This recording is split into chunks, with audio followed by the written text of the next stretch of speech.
আজকে সকালে মজার একটা খাবার আপনাদের সাথে শেয়ার করছি। জানি না কে, কে আপনারা এই খাবারটা পছন্দ করেন।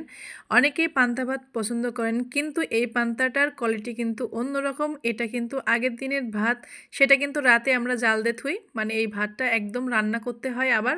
এই ভাতটা যদি সকালবেলা খাওয়া হয় এতটা সেন্ট আসে এই ভাতের, টক, টক ভাব তো আসবেই না। এই ভাতটা যদি জাল দেওয়ার পরে এই ভাতটা ২ দিন আপনি ঘরের ভিতরে রেখে দিলেও এটা কিন্তু একদমই নষ্ট হয় না। সেই জাল দেওয়া ভাত আপনারা কে কে খেয়েছেন আপনাদের সাথে একটু শেয়ার করলাম।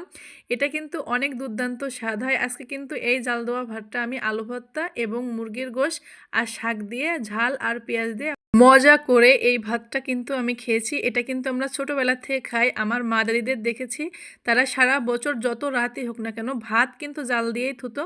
তো আমরাও সেটা ট্রাই করি। সবসময় হয় না কিন্তু মাঝে মধ্যে খাওয়া হয়। একবার হলো খেয়ে দেখবেন, খুবই মজা। এভাবে ভাত জাল দিয়ে খেয়ে দেখবেন, অনেক স্বাদ।